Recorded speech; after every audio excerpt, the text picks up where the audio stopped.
My mom used to say to me, like when I used to complain to her about stuff growing up, she would be like, "It's all in your mind, child." And I never really understood what that term even meant. Like, what are you talking about? But now I get it. Now, now it's like, oh, okay, I get it now, ma. Thanks. Things would just go in one ear and out the other. I was just like, she's an old woman, so that that makes sense to her, but it doesn't make sense to me. And how real was that comment now that I realized what she was trying to tell me?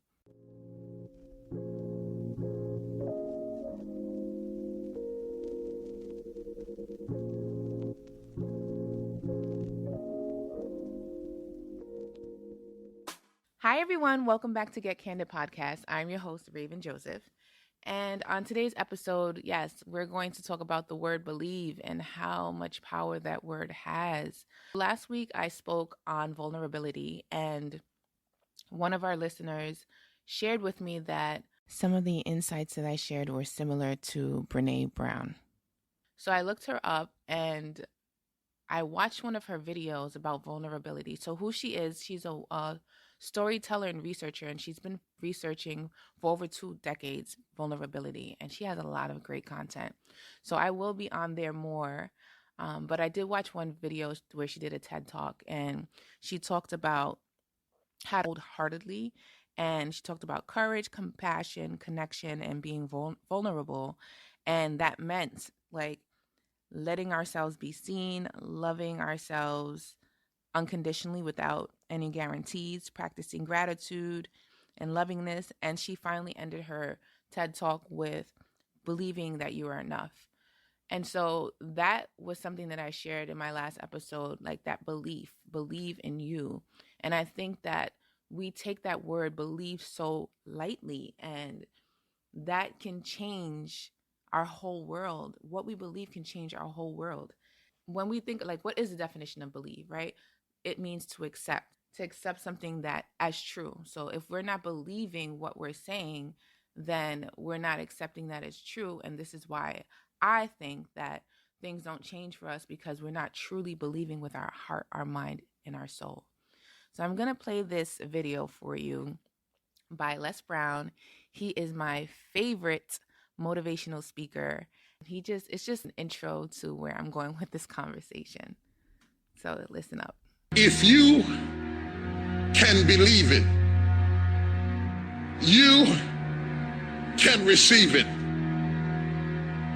If you can conceive it, you can attain it. The most powerful tool that you have right now in your life, in your body, is your mind. That's why the enemy fights you in your mind. He fights you in your mind. For as a man thinketh in his heart, so is he. The devil doesn't have to tie you up for you to be bound. He just has to tie up your head with stress, with worry, with aggravation, with low self-esteem, with pettiness, with anger, with hostility, with rebellion. And he can make you physically sick because your mind is sick. You just have to get your mind out of trouble.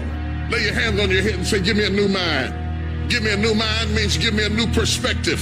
Give me a new perspective. Give me a new way of looking at my situation. Give me a new way of looking at my circumstances. Get my mind ready for this year, because when I get this year, there's going to be blessings.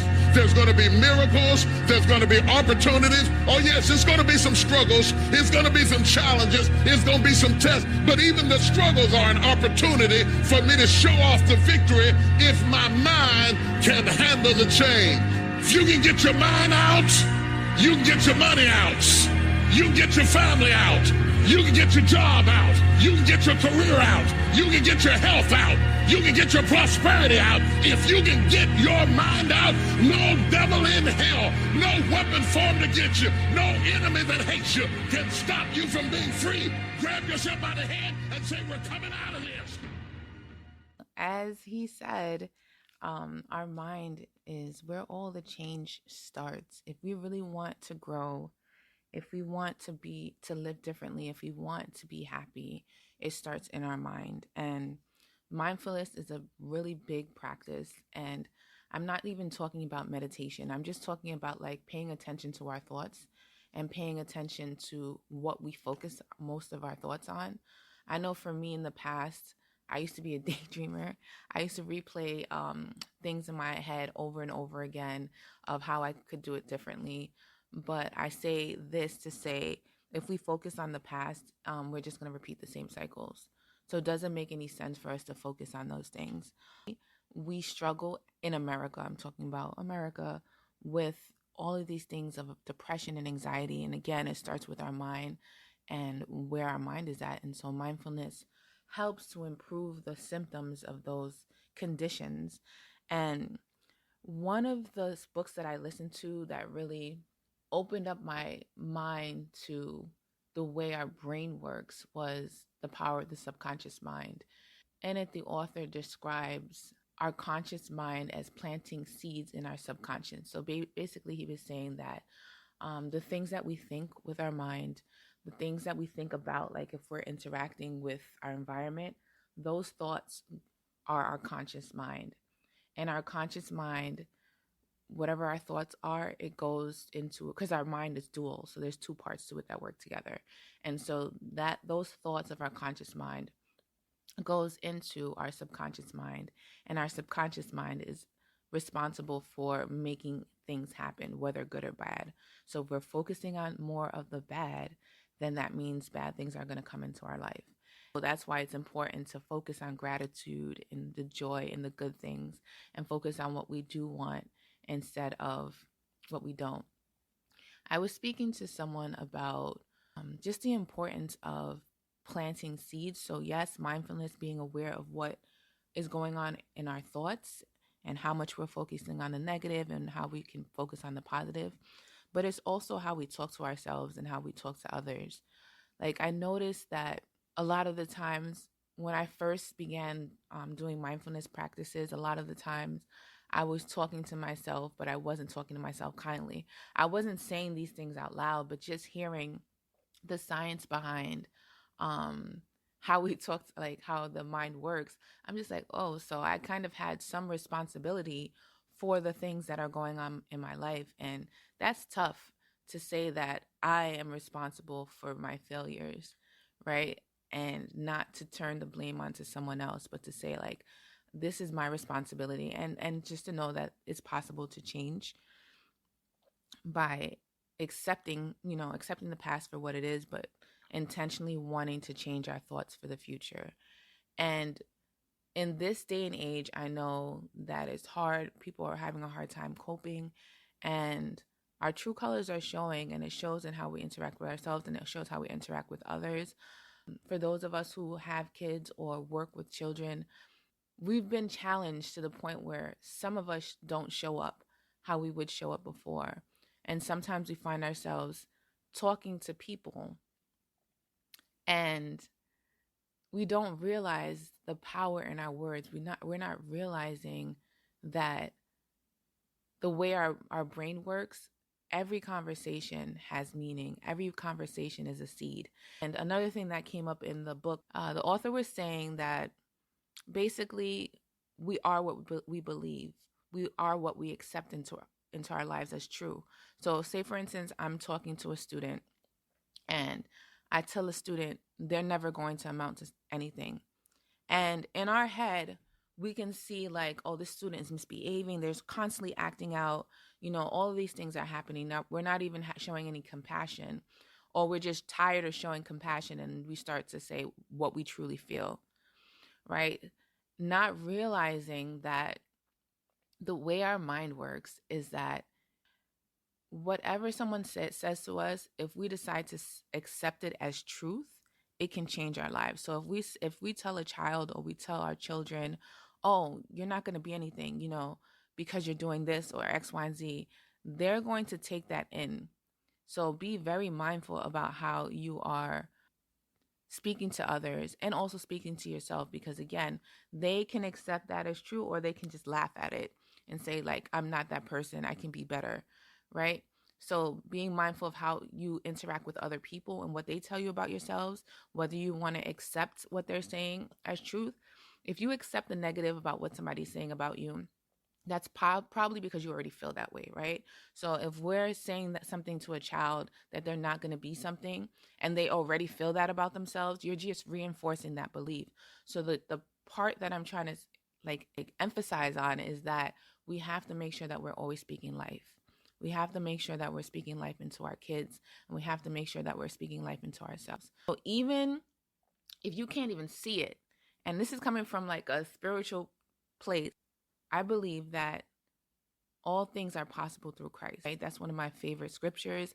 So I remember that even though I can't see the good in this person, like their behavior is just so outlandish, or I can't see the good in myself at this moment because of how I'm acting out and everything and how I'm responding to things, I believe in Christ. And I know that there can be change with him if we trust in him. So just speaking to the God in us and the God in others around us, and speaking to that person so that that person can be revealed, or that part of us can be revealed more than whatever we're trying to fight. And he talks Les Brown talks about that, like our mind is what holds us in captivity. Once we free our minds, we are free. So if we're speaking life, we're speaking against what is holding us captivity. We're pushing back against that enemy. A lot of us don't even realize what we're battling. That's part of it, is pushing back the negative so that those good things in us, we all have good in us, will be revealed, that Christ in us will be revealed. So it's important for us to accept this is just what it is. Doesn't mean we accept and we don't want to improve ourselves, but we're not judging ourselves. We're showing ourselves compassion. And it's not about, oh, you have this many degrees, so you matter, or you have these talents, so you matter. You matter, period, because you're a child of God. Point blank, period. Like, it doesn't even matter what you do or where you live. Like, you matter because you're a child of God. And I think that sometimes we forget that. Like, we say, oh, we believe in God, we know he exists, but do we really believe? Do we believe that God is here to protect us? Do we believe that there's something bigger than us that it wants us to do good? Do we believe that, or are we just looking at ourselves and feeling overwhelmed and feeling like there's no exit from this feeling of being stressed or depressed or anxious because we're trying to do it alone? So just considering that word believe and what we see in our lives, just questioning, where we get our ideas from. Like, have you ever sat and thought about, I can't do this, but where did that idea come from? Where did that idea of you not being able to heal, or you not being able to grow, or you not being able to change come from? And I was speaking to my friend about it, where he shared something and he was just like, I don't believe that I can. And I was like, that's just it. That believe, we use that word so commonly, and he was like, what? Like, he looked at me like, what are you talking about? What we believe about ourselves, that's who we are. That's what we're going to become. If we believe that we ain't shit, then that's where the level that we're going to stay at. So changing that belief in ourselves starts with your mind. And one of the things that I thought that was interesting was when Issa Rae goes into the mirror and she starts talking to herself. I don't know if y'all all watched Insecure, but that, like, give yourself a pep talk if you can. Talk to yourself in the mirror, when you're feeling down, but know that you can change, know that you can improve, know that you can be whatever you want to be or whoever you want to become. But it has to start with believing. It has to start with you planting those seeds. It has to start with you becoming aware of your thoughts and having the courage to change your thoughts, and not allowing your thoughts to run your life, but to take control of that. And just knowing that your change starts from within, and that you really don't need outside anything to do that. It is real. Our mind is like, it controls us. Our mind controls our world, our reality. And we also read, I didn't even read the whole thing. I don't even remember what the article was about, but I remember reading the first paragraph in our professional development this week, and they were writing that pretty much there was this research that went in and how did they do it? I guess they gave a list of kids who were close to passing or possibly passing to teachers. So the teachers decided to focus on the students that were almost closer to passing than the kids that were basically flunking. the outcome was that all those kids did way better and they all passed. But the teachers didn't know that the list also included kids that were not even near passing. And so again, if we believe that they're going to be successful, that's the beginning of the success. So I thought that was like, I just felt like I needed to speak on that because I kept seeing it in my friends and like in my work, how important in myself, how important it is to believe. And so if we start with believing, we're halfway there. Believing is the first step. Yes. I am going to end this podcast with the ending of this message by Les Brown, just to give you some motivation for your day.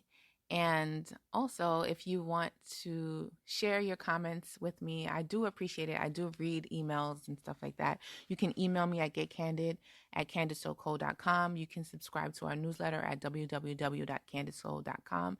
And you can also DM me on Instagram. Let me know or comment under any of the listening apps that you listen to our podcast on. I do respond and I do appreciate the feedback. I like to hear that people are engaged in the content because this is why I do it. So again, thank you so much and take care. How do you hang in there during the hard, difficult times, Les? You must have faith. You've got to believe in yourself. You've got to believe in your abilities. You've got to believe in your service, your company, your ideas, unquestionably. You got to have faith, and that faith gives you patience. You got to keep moving and keep plugging away. You got to love it. It's got to be what you are supposed to do. You want to sing, and even though they want to invite you to Carnegie Hall, you're going to sing to anybody that listen to you, including singing to yourself. You got to write, even if no one published your book, write, because that was given to you to do. You do what it is you're supposed to. You're supposed to build something. You're supposed to create something. I don't know how to do it. Learn. Do whatever is required. Go into action with your dream.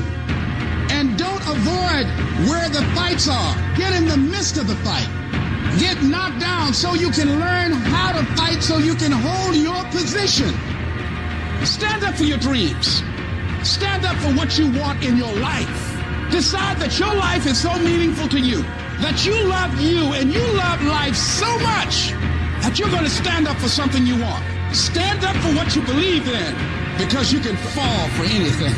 So what I say to you, that you are powerful. You have miracle-working power in your life right now. But you've got to work on yourself. You've got to develop yourself. You've got to talk to yourself day in and day out, selling yourself on you and on your potentials. And you've got to know that you are worth all of your effort. And that the key to your motivation, as you get a larger vision of yourself, is to know that you have something to give. Is to know that you have a reason for being in the universe at this point in time. Take that leap of faith, trust yourself, and believe that everything is going to be all right.